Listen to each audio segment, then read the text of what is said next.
Bienvenue. Aujourd'hui, on se lance dans une exploration un peu particulière. On va se concentrer sur un seul mot, Waheguru. Un seul mot, mais qui contient tout un univers. C'est exactement ça. C'est un mot qui est vraiment au cœur de la spiritualité sikh. Et bon, on le traduit souvent un peu vite par Dieu. Oui, c'est une simplification. Une simplification radicale même. Les documents qu'on a pu consulter pour préparer cette discussion suggèrent que c'est bien plus que ça.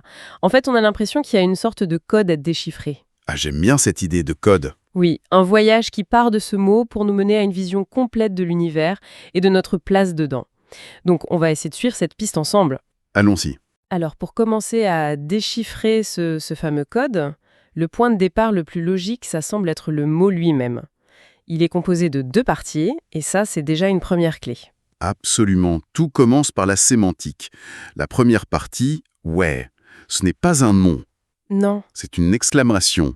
C'est le son de l'émerveillement, c'est ce wow intérieur qu'on peut ressentir face à un ciel étoilé ou, je sais pas, la complexité d'un flocon de neige. c'est une émotion en fait. C'est une émotion pure, une expression d'admiration, de stupeur face au divin qui vient du cœur, pas de l'intellect. D'accord, c'est déjà une approche très très différente.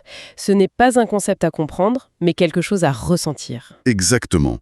Et la deuxième partie, gourou, on la connaît un peu mieux, on pense la connaître. Oui, le maître spirituel. On traduit par maître spirituel, mais son sens littéral est encore plus puissant. Gu veut dire ténèbres, et Ru veut dire lumière, ou celui qui dissipe. Ah oui, le dissipataire des ténèbres. Voilà, un gourou, c'est littéralement ça. Donc si on assemble les deux, Waheguru devient quelque chose comme le merveilleux illuminateur. Ou l'expérience sublime qui dissipe l'ignorance. C'est une très belle façon de le dire. D'accord, et tout de suite, les sources insistent sur un point qui, je trouve, change toute la perspective. Ce n'est pas une personne, Non, pas un vieil homme barbu sur un nuage, pas une entité à qui on peut donner une forme humaine. c'est le point de bascule fondamental. On ne parle pas d'une divinité externe, localisée quelque part dans le ciel, qu'on devrait prier. Il faut plutôt l'imaginer comme une conscience. Une conscience. Une conscience éternelle, sans forme, illimitée, et qui imprègne absolument tout. C'est le tissu même de l'existence. Et c'est justement cette absence de forme qui lui permet d'être dans toutes les formes. D'accord, c'est une idée assez abstraite quand même. Pour la rendre un peu plus tangible, plus concrète, il y a une analogie qui revient souvent. Oui, Celle de la lumière. oui, La lumière du soleil. oui. Et ce qui est puissant dans cette analogie, c'est surtout l'idée de non-discrimination. C'est-à-dire, Le soleil brille pour tout le monde, sans distinction. Il ne choisit pas qui mérite ses rayons.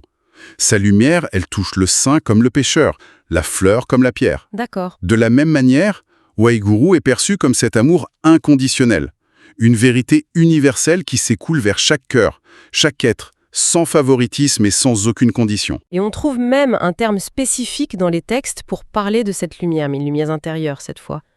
Jot. C'est ça, Jot signifie la lumière divine. Et c'est là que ça se complexifie un tout petit peu. Ah.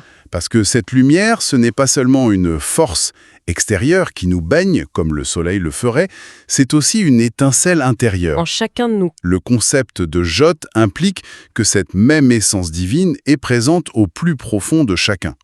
La quête spirituelle, du coup, ce n'est pas de trouver une lumière lointaine, mais d'allumer celle qui est déjà en soi. Attendez, là, ça me semble un peu paradoxal. Comment une chose peut être à la fois partout, infinie, comme le soleil qui inonde tout, et en même temps être localisée en moi comme une simple étincelle? C'est une excellente question. Comment les textes gèrent cette tension? C'est une excellente question, et elle nous amène vraiment au cœur de la philosophie sikh. C'est précisément pour résoudre ce paradoxe qu'on introduit 2 modes, 2 façons d'appréhender cette réalité unique. D'accord. Ce sont les concepts de Nirgun et Sargun. D'accord, alors décortiquons ça. C'est quoi Nirgun? Nirgun, c'est l'aspect absolu, infini, sans attribut. C'est Waheguru au-delà de la forme, du temps et de l'espace. La présence pure, l'essence non manifestée. L'abstrait en quelque sorte. L'abstrait total. Pour ça, l'image qui est souvent utilisée, c'est celle de l'océan. Vaste, sans limite définie, insaisissable dans sa totalité. C'est le potentiel infini de tout ce qui pourrait être. Et Sargun, j'imagine que c'est l'opposé? Pas vraiment l'opposé, non. Plutôt son expression. Sargun, c'est cette même essence divine, mais cette fois-ci manifestée à travers la création. Présence divine qu'on peut percevoir, qu'on peut voir dans la nature, dans le cosmos, dans chaque être vivant. Sinirgun est l'océan. Alors Sargun, ce sont les vagues. Exactement. Chaque vague est une expression de l'océan. Elle est faite de la même eau, elle en est issue et elle y retourne. C'est une analogie très puissante, l'océan et la vague. Mais est-ce que ça n'implique pas qu'un individu n'a pas de réelle existence propre, qu'on n'est qu'une fluctuation temporaire avant de disparaître à nouveau dans l'océan ? C'est une idée qui est à la fois réconfortante et un peu vertigineuse. C'est tout à fait ça. C'est vertigineux parce que ça dissout complètement l'idée d'un ego séparé et permanent. Mais c'est aussi incroyablement libérateur. La vague n'est pas séparée de l'océan. Elle est l'océan. Elle est l'océan, mais sous une forme temporaire et unique. De la même manière, cette vision ne nie pas notre individualité, mais elle la resitue. On n'est pas des entités séparées qui doivent trouver un créateur lointain. Non. On est des expressions de cette réalité unique. Tout ce qui est visible, l'univers entier, ce n'est pas une création distincte de son créateur.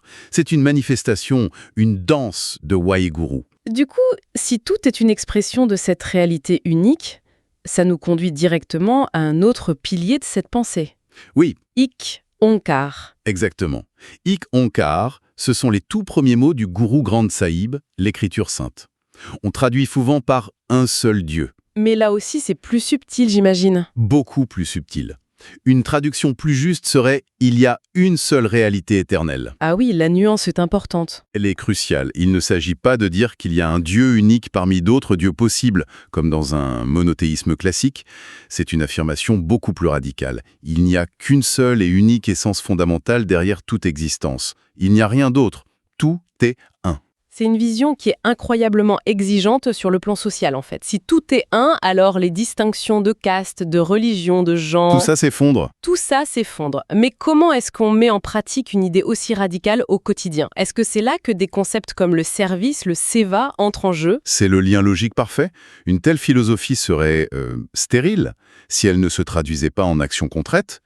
On décrit donc un chemin de vie intégré qui repose sur 4 piliers. Qui s'alimentent les uns les autres ? C'est ça. Le premier, c'est le Simran, la répétition du nom Waheguru. Donc une forme de méditation. Oui, mais qui peut prendre plusieurs formes. Le chant en groupe, la répétition silencieuse, mentale. Le but n'est pas du tout une récitation mécanique. C'est un outil. Un outil pour Calmer les vagues incessantes du mental, pour ouvrir le cœur, et petit à petit, pour dissoudre ce sentiment de séparation que notre ego construit en permanence. C'est la pratique pour ressentir intérieurement cette unité. D'accord, donc ça, c'est la pratique interne. Et ensuite, vous avez mentionné le service. C'est le deuxième pilier, le seva, ou service désintéressé. Agir pour le bien des autres sans rien attendre en retour. Comme le langar, la cuisine communautaire ? C'est l'exemple le plus connu, oui, la cuisine communautaire, où tout le monde, peu importe son origine, sa religion, peut venir manger gratuitement. Mais le seva peut prendre n'importe quelle forme d'acte de bienveillance. Je comprends l'idée sur le plan éthique. Mais comment le fait de servir de la nourriture à quelqu'un est censé dissoudre mon propre ego ? Quel est le mécanisme psychologique qui est décrit ici ? Le mécanisme est double. D'abord, très simplement, en se concentrant sur les besoins de l'autre, on met son propre ego, ses propres désirs, au second plan. C'est une forme de purification active de l'égoïsme. D'accord. Ensuite, et c'est le plus profond, en servant l'autre, on est invité à voir le divin en lui. Ah oui ? On ne sert pas juste une personne, on sert l'expression de Waheguru qui est en face de nous. Le seva, c'est la mise en pratique, concrète et quotidienne, de Ik Onkar. C'est cesser de parler de l'unité et commencer à la vivre. Ça ancre vraiment la spiritualité dans le réel. Et les 2 autres piliers vont dans le même sens, j'imagine. Absolument. Le troisième, c'est Kirat Karni, gagner sa vie de manière honnête. Sans exploitation, sans tricherie. Voilà. C'est l'idée que le travail n'est pas une sphère séparée de la vie spirituelle, mais doit en être une expression. Et le quatrième, Nam Japna, c'est le souvenir constant du divin. C'est-à-dire ? C'est une extension du Simran qui vise à infuser chaque instant de la vie quotidienne, en travaillant, en mangeant, en marchant, de cette conscience de la présence divine.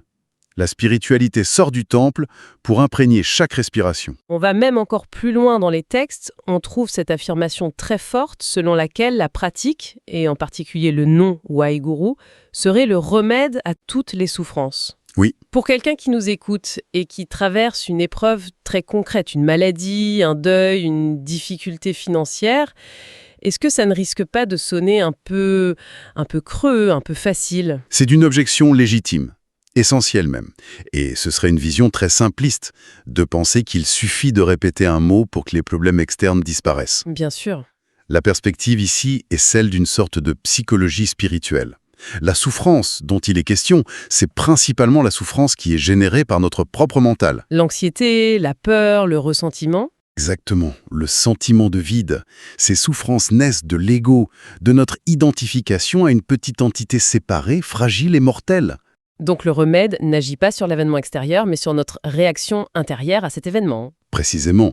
En pratiquant le Simran, en se reconnectant à cette réalité plus vaste, l'ego, cette construction mentale qui est à la source de nos conflits, commencerait à s'adoucir. La peur, notamment la peur de la mort, se dissoudrait face à la réalisation de notre nature qui est bien plus vaste que notre corps et notre personnalité. Le stress diminue, l'esprit gagne en clarté. C'est l'idée.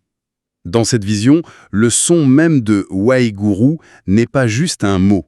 C'est une vibration, un âme, qui aurait un effet guérisseur, une capacité à réharmoniser notre être de l'intérieur. Il ne s'agit pas de nier la douleur d'une perte, mais de trouver en soi un espace de paix et de force qui est plus grand que cette douleur. Alors, si on essaye de rassembler toutes les pièces de ce puzzle qu'on a exploré, on est parti d'un simple mot et on a traversé toute une cosmologie en fait. C'est un voyage assez dense. Ce qui est fascinant, en fin de compte, c'est de voir comment tout s'emboîte. L'idée de Ikonkar, l'unité fondamentale de tout, n'est pas juste un concept abstrait. Non, pas du tout. Elle devient tangible grâce à la dualité Nirgun et Sargun, l'océan et la vague, qui nous montre concrètement comment l'infini peut exister dans le fini. Et cette compréhension philosophique n'est pas laissée à l'état de théorie, C'est ça. et elle est rendue vivante par une pratique quotidienne, les 4 piliers, qui permettent de faire l'expérience de cette unité. Chaque élément éclaire l'autre. C'est la synthèse parfaite. Et ça nous ramène au point central de tout ça. L'expérience prime surtout. L'invocation du nom Waheguru, ce n'est pas un appel à une entité lointaine et séparée. Non, c'est un acte d'éveil. C'est un acte d'éveil. C'est un moyen de raviver, de reconnaître et de réaliser cette étincelle divine que, selon cette philosophie, on porte tous déjà en nous. Ce n'est pas une spiritualité de la supplication où on demande quelque chose à l'extérieur. C'est une spiritualité de la reconnaissance. De la reconnaissance de sa propre nature profonde et universelle. Voilà. C'est une perspective incroyablement riche. Merci beaucoup pour cet éclairage. Avec plaisir. Et pour laisser le sujet mûrir, on pourrait peut-être finir sur une question qui découle de tout ça. Je vous écoute. Puisqu'on a vu que le créateur et la création ne sont pas séparés, que tout est la danse de Waheguru, alors on peut se demander si chaque instant, chaque rencontre, même la plus banale, et chaque personne, même la plus difficile, est une expression du divin. Comment est-ce que ça pourrait changer la manière dont on interagit avec les aspects les plus ordinaires ou même les plus éprouvants de notre propre vie?